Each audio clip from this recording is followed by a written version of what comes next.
Bienvenidos y bienvenidas. Soy Dan Rojas, tu terapeuta para el éxito. Qué bueno que nos volvemos a ver en esta ocasión y me gusta mucho que estés aquí porque vamos a entrar a un tema algo diferente que, aunque ya hemos platicado un poquito, vamos a sumergirnos muchísimo más. Y me gusta que sigas aquí viniendo porque cuando alguien sigue escuchando y aprendiendo significa que está comprometido por su éxito en su vida. Relájate un momento y escucha, porque hoy vamos a hablar de las lealtades familiares con el dinero, pero vamos a hacerlo un poquito diferente. No desde lo evidente, sino desde la historia que pudo haber marcado a tu familia. Por ejemplo, como ruinas, pérdidas, vergüenzas, secretos, venganzas. Porque el dinero no solamente se aprende, también se hereda emocionalmente. Y en muchas familias hubo momentos donde el dinero generó dolor. Quiebras, pérdidas, deudas, herencias mal manejadas, conflictos, abusos, traiciones. Y aunque esas historias no siempre se hablan, quedan marcadas y activas en el sistema familiar. Se vuelven una memoria. Y esa memoria empieza a operar en ti sin que te des cuenta. Por eso hay personas que viven el dinero como una incomodidad, con culpa o incluso con vergüenza, como si hablar de dinero fuera algo súper incómodo, como si hubiera un pudor culposo alrededor del tema, o al otro extremo, personas que exigen, que todo el tiempo están a la defensiva, que todo el tiempo te están cobrando. Te voy a contar una historia personal antes de empezar a desarrollar el tema porque creo que es importante los ejemplos para empezar a conectar. Esa historia la he contado muchas veces. Yo tuve un bisabuelo que fue muy próspero aquí en México y te estoy hablando del año 1920. Fue una de las primeras personas que empezó a traer muebles de Europa y a venderlos en México. Ya te imaginarás, el dinero que movía, el dinero que tenía y el estilo de vida que llevaban. A esto te estoy hablando que ese bisabuelo fue el papá de mi abuela materna. Tendría como 10 años mi abuela y pues tenía un estilo de vida bastante lujoso. Carruajes, vestidos. De repente, a los 12 años, este bisabuelo, de una enfermedad que nadie supo cuál fue, en 3 meses se murió. Entonces, pues aquella opulencia que el abuelo sabía manejar, el bisabuelo, de repente se acabó. Y no quedaron en la calle como pobres, pero sí bajaron de un nivel y de un estilo de vida que pues ellos tenían. Ya en la generación de mi mamá ya le tocó andar con zapatos a lo mejor rotos y tener una vida súper diferente a la que le tocó a mi abuela en mi niñez. Mi abuela tenía una forma de ser muy peculiar, porque ella tenía 2 grandes miedos, que era la enfermedad y tenía muchísimo miedo a quedarse sin dinero. Aquí es donde quiero que conectes. ¿Por qué? Porque su papá se murió cuando ella estaba muy chiquita de una enfermedad que nunca supieron y aparte eso les trajo una ruina monetaria. Porque la bisabuela se tuvo que hacer cargo del negocio que no sabía manejar y lo que hizo fue rentarlo para poder seguir sobreviviendo. Entonces, no quedaron en la calle, pero de alguna manera sí cambiaron demasiado el estilo de vida y mi abuela quedó pues con un trauma y con su mente enfocada todo el tiempo en la enfermedad. Sus frases eran: cuídate porque te puedes enfermar, no andes descalzo, no te vaya a pasar esto, hay que ahorrar, no hay que gastar en lo que no se necesita. Frases que le llegaron a mi mamá y que mi mamá repitió conmigo. Entonces yo en lo personal, yo le tenía mucho miedo a la enfermedad y le tenía mucho miedo a quedarme sin dinero, a no poder generar.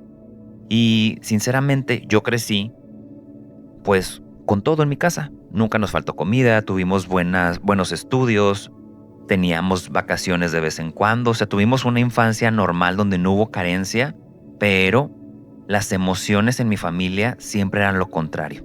Ten cuidado porque en cualquier momento te puede suceder algo. Y algo que siempre comparto en este sentido es que para mi familia el tener un seguro de gastos médicos mayores es algo importante.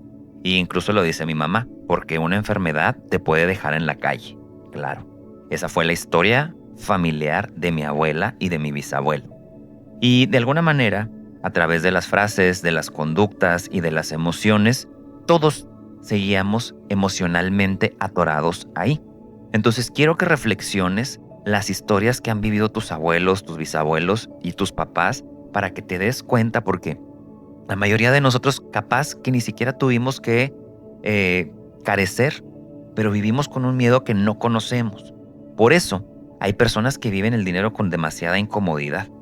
Viven desde la carencia, desde lo cultural y sobre todo desde lo familiar, profundamente arraigados por los traumas que suceden en la familia y que capaz que ni siquiera conocimos a las personas que fueron afectadas.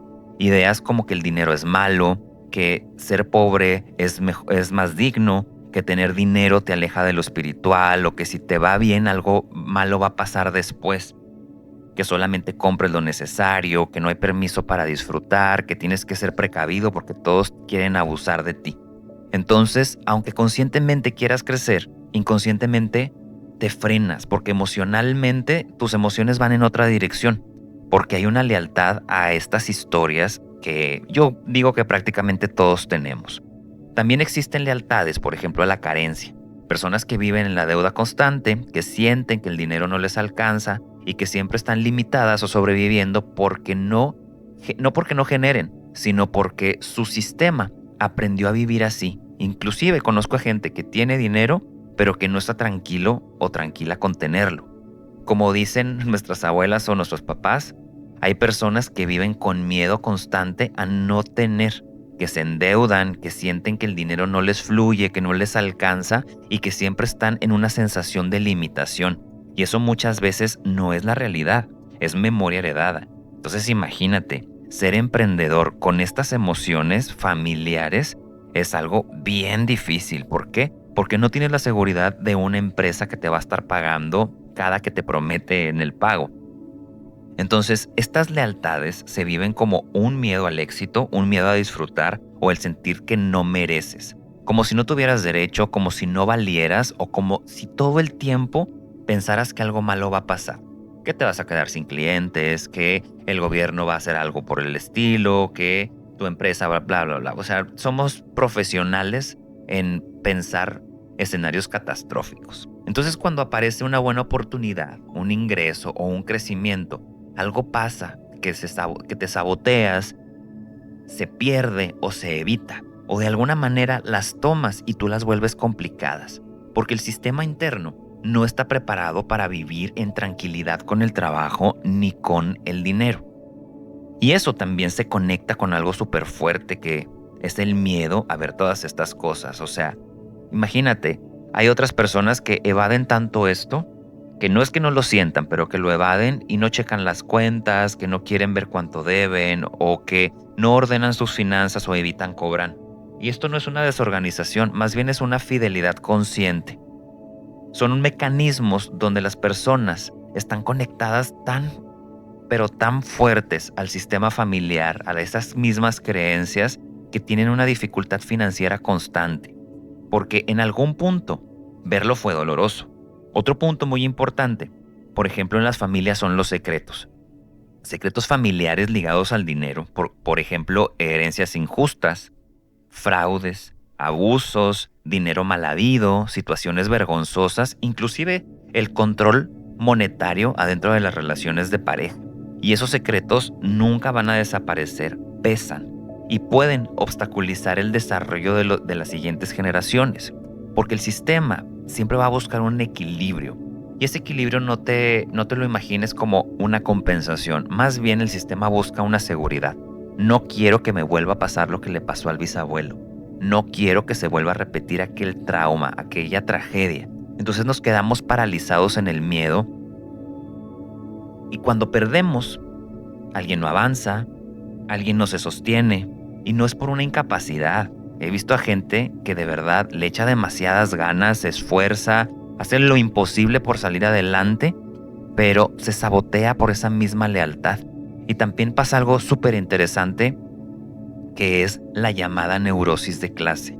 Cuando a alguien le empieza a ir bien, pero su familia no tiene el mismo nivel, aparece como una incomodidad. Ya te lo había contado cuando hablamos de lealtades familiares como tal. Aparece esta culpa de por qué a mí me va a ir bien y a ellos no. Como yo sí y ellos no.